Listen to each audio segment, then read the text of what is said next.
BPM sir Manish Kumar है, वो आत्महत्या कर लिए हैं। हम जैसे कितने लोग यहाँ पे हैं जिसकी रोजी रोटी जा रही है। कि सरकार हम लोगों को ये सिला दे कि हम लोग को नौकरी से हटा दिया जाए। भोंपू बजाएंगे तो दाग लगा है, उस दाग को जरूर हम धोएंगे। अभी मैं मौजूद हूँ पटना के गर्दनी बाग धरना स्थल पे, और यहाँ पर देखिए हमारे पीछे जो भीड़ है प्रखंड साधन सेवी संघ है, और ये लोग अपनी मांगों को लेकर एक दिवसीय धरना पर उतर गए हैं। और क्या कुछ मांग है ये जानने के प्रयास करेंगे। क्या कुछ मांगों को लेकर आज आप धरना पर उतर गए हैं? हम लोगों का मांग है कि 31 मार्च का SCS का लेटर है कि हम लोगों को से जाएगा। हम लोग चाहते हैं कि हम लोगों को कार्य पे वापसी हो। 31 मार्च के बाद भी हम पुनः कार्य पर बने रहे, इसके लिए हम लोग का आंदोलन है। सिर्फ एक बात के लिए SCS लेटर निकालते हैं कि इन लोगों का जो निरीक्षण कर रहे हैं वो फर्जी है।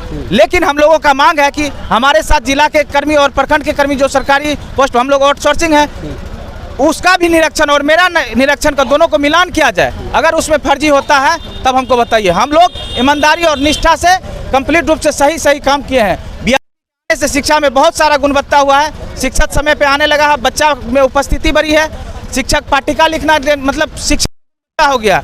और दूसरी बात है कि हम लोग को और ढेर सारा काम BRC में लिया जाता है, चाहे बुक वितरण करना हो, कॉपी वितरण करना हो, किट वितरित करना हो, शिक्षक का एब्सेंटी लेना हो या शिक्षक का दरबार लगाना होगा, सारा काम BRP करते हैं। लेकिन फिर भी एक ही लेटर में करते हैं निरीक्षण फर्जी की वजह से। सिर्फ इतना मतलब तानाशाही सर हो गया है। धरना पर बैठने से आपकी मांगों को सुनी जाएगी, ये सरकार सुनेगी? बिल्कुल सरकार हम लोग को पूरी उम्मीद है सरकार से कि हमारी मांगों को सुना जाएगा। जिस कार्य की वाहवाही सरकार ले रही है वह कार्य यही BRP के द्वारा किया गया है। जिस ऑनलाइन उपस्थिति की आप बात करते हैं, उस ऑनलाइन की उपस्थिति को धरातल पर उतारने वाला यही प्रखंड साधन सेवी है। BRC में बिना प्रखंड साधन सेवी के किसी भी कार्य को धरातल पर उतारना विश्वास से परे। विभाग भी इस चीज को जानती है और विभाग को मानना होगा। हम लोग आज तक जो भी कार्य किए, चाहे इस शिक्षा कोर्स पर अटेंडेंस सेल को मोटिवेट करना, सभी जगह का विद्यालय का लोकेशन को सेट करना, ये कार्य किसने किया? हम सरकार से पूछना चाहते हैं कि ये जो कार्य किया है किसके द्वारा किया गया? ये कार्य प्रखंड साधन सेवी ने दर विद्यालय जा कर काम किया है। और युवा कार्मिकों के प्रोत्साहन के लिए हमारी बहाली की गई थी। बाजाबता इसके लिए आपका SCS का लेटर जारी हुआ था। उस लेटर में मेंशन था कि युवा कार्मिकों को प्रोत्साहन के लिए उस समय आपको सेवानिवृत्त आउटसोर्सिंग BRP कार्य आपका सही से नहीं कर रहे थे, इस वजह से आपने युवा कार्मिकों को प्रोत्साहन के लिए बहाल किया। और आज निकालने का कार्य क्यों किया जा रहा है? अभी तक किसी उच्च अधिकारियों से मुलाकात हुई आपकी? नहीं, अभी हम लोग की ऐसे किसी भी उच्च अधिकारी से मुलाकात नहीं। हम लोगों ने बहुत सारे पॉलिटिशियन से मुलाकात की, लेकिन किसी से ठोस आश्वासन हम लोग को अभी तक प्राप्त नहीं हुआ है। तो आगे की रणनीति क्या होगी? आगे की रणनीति हम लोग की यही है कि हम लोग भूख हड़ताल पर जाएंगे, आमरण अनशन करेंगे। सरकार तक अपनी बात को पहुंचाने का हर संभव प्रयास किया जाएगा। हमारे जीवन का सवाल है, अब हम लोग कहां जाएं? हमारी जीविका किस तरह से चलेगी? अगर सरकार को यही करना था तो युवा कार्मिकों को क्यों बहाल किया गया? देखा जा रहा है जब प्रदर्शन लोग करते हैं उन पर लाठी डंडा बरसाया जाता है, तो आप लोग लाठी डंडा खाने के लिए तैयार हैं? बिल्कुल तैयार हैं। लेकिन सर एक मिनट हम बात कहना चाहेंगे कि बिहार में अफसरशाही किस लेवल तक है, थोड़ा एक बात समझिएगा। हम लोग अपना प्रॉब्लम लेके विजय चौधरी के पास गए, जो सरकार में ऊंचे कद रखते हैं, वर्तमान में मंत्री हैं। उन्होंने हम लोगों के सामने 4-5 जिला शिक्षा पदाधिकारी को फ़ोन लगाया। उन्हें बोला कि अभी प्रखंड साधन सेवी का कार्य अगर इन लोगों से सेवा मुक्त कर दिया जाए तो हो पाएगा क्या? जिला शिक्षा पदाधिकारी ने साफ शब्दों में कहा कि नहीं सर, जो भी है सारा काम यही लोग करते हैं। उसके बाद दूसरा फ़ोन S सिद्धार्थ को लगाया मंत्री जी ने। उनका सीधा कहना था, उनका अफसरशाही इस हद तक है कि मंत्री को डायरेक्ट बोल रहे हैं कि नहीं ये सबको नहीं रखेंगे हम दूसरे जगह। किंतु परंतु कुछ नहीं है। ये कभी कहते हैं कि आवंटन का अभाव है, कभी कहते हैं कि इन लोगों का निरीक्षण गलत किया हुआ है।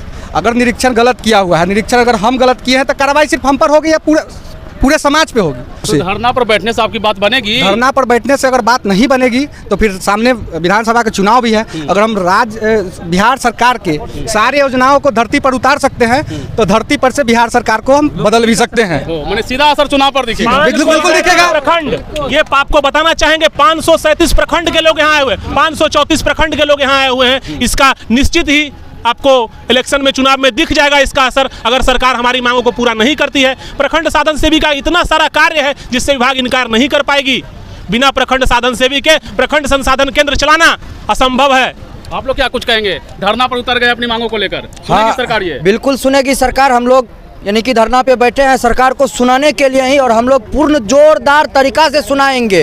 अगर वो बहरी है तो हम लोग इससे जोर आंदोलन भी करेंगे, भोंपू बजाएंगे, और हमारा जो सिस्टम, हम पे जो आरोप लगा, हम पे जो दाग लगा है, उस दाग को जरूर हम धोएंगे और ACS सिद्धार्थ के ये तुगलकी फरमान का जवाब भी जरूर देंगे।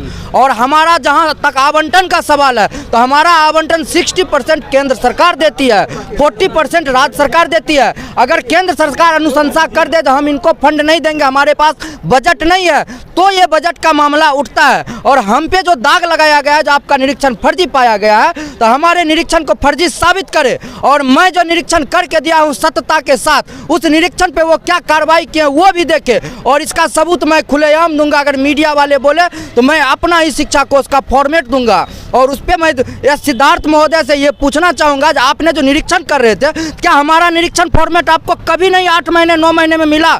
जब से आप आए तब से आपको कभी नहीं मिला। आप धरना पर आप लोग बैठ गई हैं आज, क्या लग रहा है सरकार सुनेगी आपकी मांगों को?